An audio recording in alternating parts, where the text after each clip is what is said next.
Captaincy ടാസ്കുമായി ബന്ധപ്പെട്ട് ഏറ്റവും പുതിയ പ്രൊമോ വന്നിട്ടുണ്ട്. അപ്പോൾ ക്യാപ്റ്റൻസിയിലേക്ക് മത്സരിക്കുന്നത് അനുമോൾ, സാബുമാൻ, ആര്യൻ എന്നിവരാണ്. അവർക്ക് 3 പേർക്കും കൂടി ഒരു കയർ കൊടുത്തിട്ടുണ്ട്. 3 പേരും ആ ഒരു കയറി പിടിച്ചുകൊണ്ട് നടക്കണം. നമ്മൾ വലത്തെ കൈയോ അല്ലെങ്കിൽ ഇടത്തെ കൈയോ കൊണ്ടോ കയർ പിടിച്ചിട്ടുണ്ടെങ്കിൽ കൈ മാറ്റാൻ പോലും പറ്റില്ല. ഫുഡ് കഴിക്കുമ്പോഴും വാഷ്റൂമിൽ പോകുമ്പോഴും കിച്ചണിൽ പാത്രം കഴുകുമ്പോഴും എന്ന് വേണ്ട എല്ലായ്പ്പോഴും ഈ കയറി പിടിച്ചുകൊണ്ടേ നടക്കണം. പ്രൊമോയിൽ തന്നെ കാണിക്കുന്നുണ്ട്, ഒരാൾക്ക് ഇരിക്കണമെന്ന് പറയുമ്പോൾ ഒരാൾക്ക് നടക്കണമെന്ന് പറയും, ഒരാൾക്ക് നടക്കണമെന്ന് പറയുമ്പോൾ ഒരാൾക്ക് വേറെ എവിടെയെങ്കിലും പോകണമെന്ന് പറയും.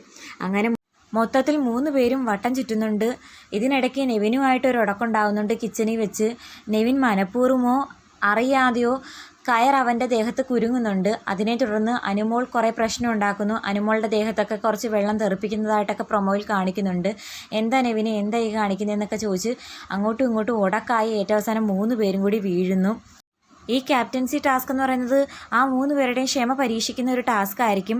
അപ്പം 3 പേരും ഇങ്ങനെ പിടിച്ചുകൊണ്ട് നടന്ന് ഒരു ഘട്ടം എത്തുമ്പോൾ ഒരാൾ മടുത്ത് വിടുമ്പോഴത്തേക്കും ബാക്കിയുള്ള 2 പേർക്കും അങ്ങോട്ടും ഇങ്ങോട്ടും പിടിവലി നടത്തി ആരാണ് ജയിക്കുന്നത് അവർക്ക് ക്യാപ്റ്റൻ ആകാൻ പറ്റും. അങ്ങനെയാണെന്ന് തോന്നുന്നു ടാസ്ക്.